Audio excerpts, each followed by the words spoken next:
These three lenses all have focal lengths in the mid 30mm range, but that's where most of their similarities end. Because they have similar focal lengths, but such dissimilar characteristics, I thought it might be interesting to compare the images they produce in a similar setting. So I packed up my bag and went to Hollywood to find out.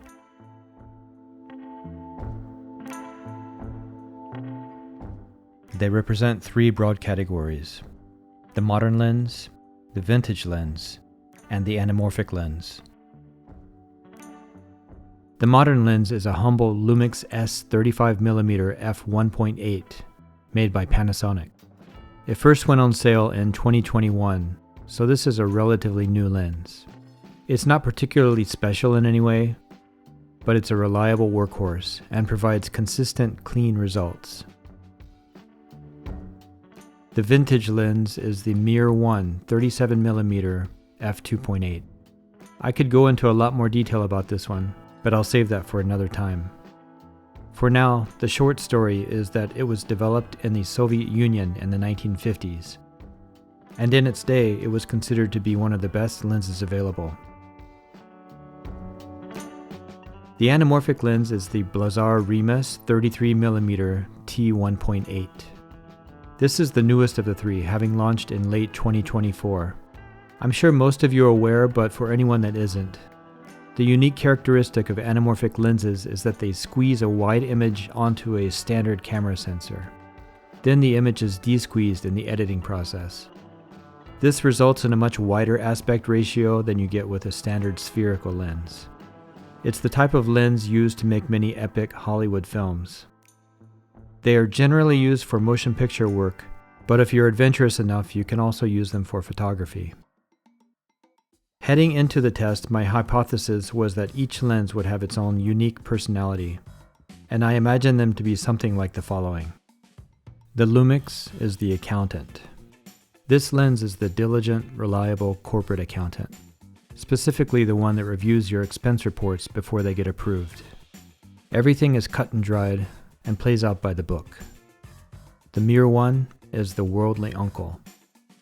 This lens is the tweed jacket wearing, pipe-smoking, well-traveled uncle from a wealthy family who drops by every year or two and shares tales from his globetrotting adventures.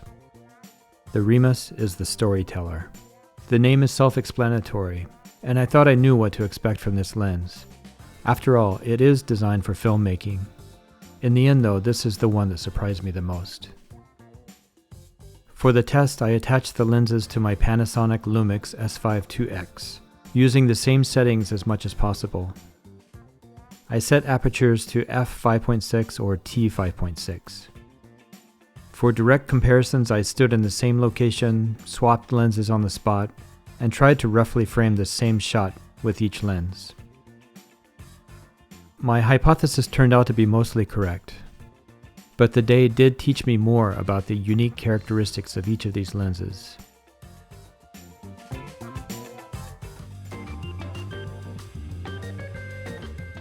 The Lumix is indeed an expense report accountant. It's only interested in cold hard facts. It has certain rules, and as long as you obey those rules, you'll get the expected results. It gives you a factual representation of what was seen without any embellishment. Don't get me wrong though, accountants are incredibly important. They keep companies on track and provide a black and white representation of the truth. In the same way, lenses like this are the appropriate choice for the vast majority of day-to-day business. But much like the interactions with accounting, working with this lens is purely transactional and not particularly exciting. Something occurred to me while looking back at the Lumix photos. Even though I was physically there, I felt less connected to each moment than I did with photos taken with the other two lenses. Part of this might be because I used autofocus on this lens and manually focused the others. More than that though, I think it's probably just the feeling I get from the clinical images rendered by the modern lens.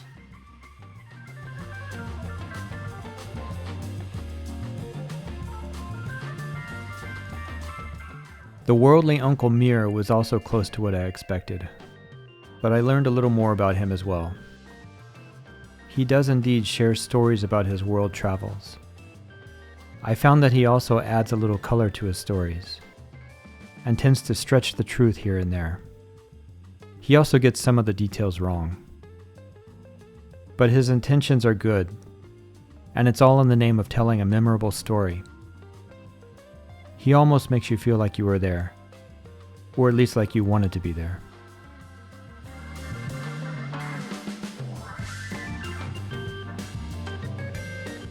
Remus, the storyteller, is the filmmaking sibling of Uncle Mir.